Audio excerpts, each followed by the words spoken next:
महाड तालुक्यातील सव येथील श्री मानाई देवीची यात्रा ही संपूर्ण तालुक्यात प्रसिद्ध असून मंगळवारी ती मोठ्या उत्साहात पार पडली।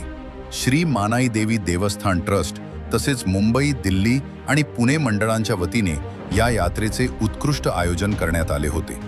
यात्रेची सुरुवात सकाळी मंदिरात देवीच्या मूर्तीची स्थापना करून करण्यात आली।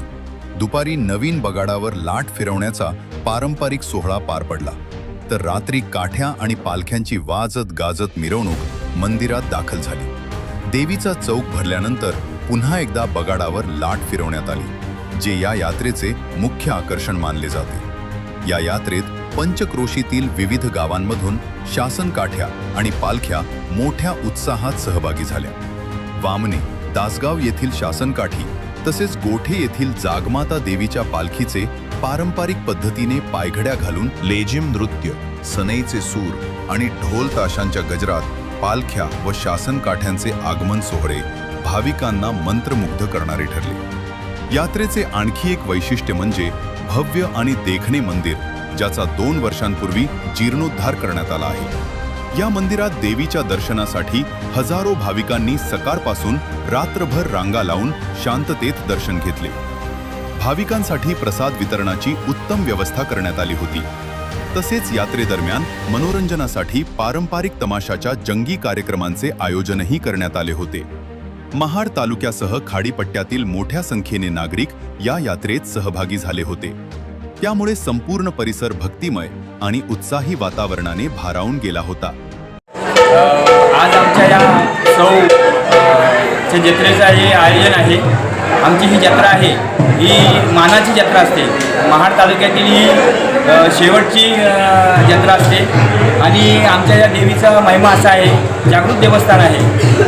बहुसंख्य या पंचक्रोशीतील लोक सगळी या देवीच्या जत्रेसाठी इथं भाविक दर्शनासाठी येत असतात आणि मुख्य आकर्षण असतं बगाडाचं। हे बगाड फिरल्यानंतर गोठेगावची मानाची पालखी येते। ही मानाची पालखी आल्यानंतर बगाड फिरलं जातं आणि मग यात्रा खऱ्या अर्थाने सुरू होते आणि रसिक प्रेक्षकांच्या करमणुकीसाठी तमाशांचे जंगी सामने आम्ही दरवर्षी ठेवत असतो। यावर्षीही त्याच पद्धतीचं आयोजन आहे। त्याप्रमाणे मानाई देवीची यात्रा हा उत्सव 7 एप्रिल रोजी सुरू होत असताना या पंचक्रोशीतील भाविक तमाम भाविक येतात या यात्रेसाठी आणि या गेला धावणारी नवसाला पावणारी अशी आमची ग्रामदैवत आहे। आजूबाजूचे पंचक्रोशीतील किंवा बाहेरच्या जिल्ह्यातील लोकसुद्धा नवसाला पावते म्हणून लोक आवर्जून या यात्रेनिमित्त येतात आणि अशी ही मानाई देवी आमची आहे। ही सर्वांना नवसाला पावणारी देवी असल्यामुळं सर्व भाविक तन मन धन करून आपल्या तिच्या चरणी अर्पण होतात आणि म्हणून आम्ही ग्रामस्थांनी त्यासाठी आम्ही सगळे एक रूप एक जीव होऊन तिचा आनंद उत्सव साजरा करीत असतो आणि रात्रीच्या या कार्यक्रमासाठी तिने येऊन आम्हाला दर्शन दिलेले आहे। त्यामुळं सर्व भाविकांचे आम्ही येणाऱ्या भाविकांचे आम्ही ग्रामस्थांच्या वतीने हार्दिक स्वागत करतो आणि आजच्या इथंच मी थांबतो।